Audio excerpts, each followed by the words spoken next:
Hey guys, how we doing? Whew.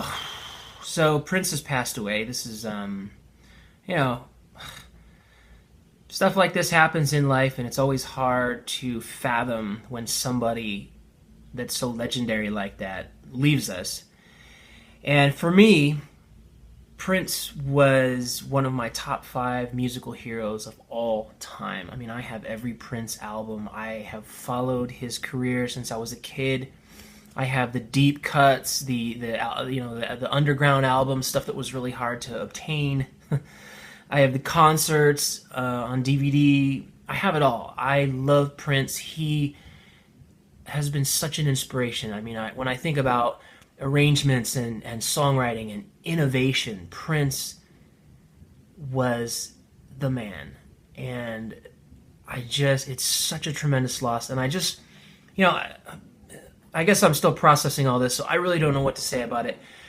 I just wanted to share this video today to share with you some of my favorite Prince albums. And if you're not a Prince fan or you haven't really dug deep into his music, I mean, everybody knows Purple Rain and that album, which is genius.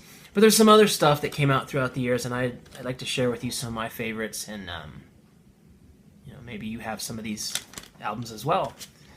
So one of my first, we're going from earliest to latest, Parade. This is a great album. This, of course, had Kiss on it, which everybody knows, but this album, I mean, it's got a French-sounding song with an accordion. It's got some crazy funk. It's got some song patterns and songwriting tricks in there that are just crazy. I mean, you listen to it, it's like, who does this? Prince. Get this album. It's fantastic. Next, Sign of the Times. It's a double album set. This had Housequake on it, and I'm running out of words because everything the guy did was just sheer genius. Check out Sign of the Times. This might even be my favorite Prince album of all time if I think about it. The Batman soundtrack, the original Batman soundtrack from 1989, the Michael Keaton Batman. Prince did the songs, not the score, but he did the songs that were included.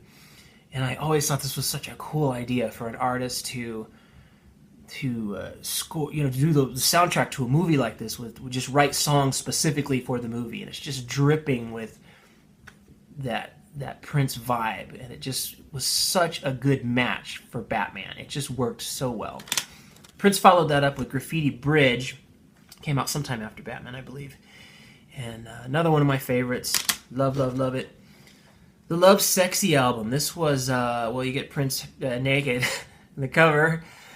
So, anyway, this album was one full. You cannot, even now, I think you can't buy this album on iTunes as separate cuts. It's just Prince wanted you to hear it from start to finish as one track. So that's how the CD plays. It's one track. You can't, go to your favorite song or whatever. You have to listen to it on the whole, which some people might find annoying. But again, it's just Prince being Prince, and this was how he intended you to hear it. And hey, I'm with it.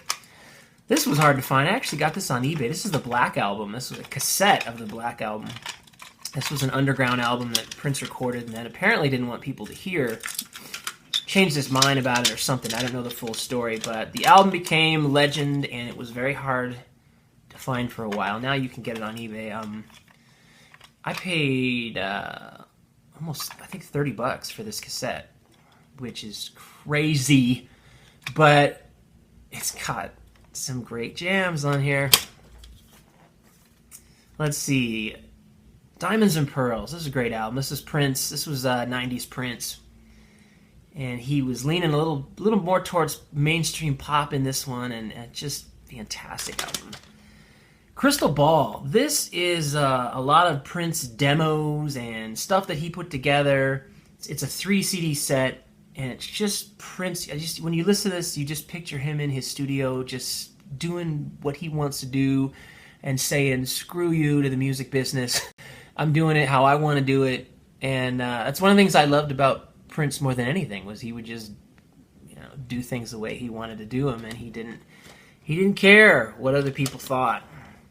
Emancipation, same thing. This was after Prince, I believe, broke out of his record deal He had a long-standing deal. He was in a contract, and he wrote "slave" across his face because he felt trapped in this contract. And I believe when he got out of that, he formed his own record label, and Emancipation was the result. Another 3 CD set where Prince is just waving his middle finger to the music industry and saying, "I'm doing it how I want to do it." And one of the things I admired about him, and there's just some fantastic music on this album. And then there's the Gold album, the Gold Experience, that also came out in the 90s.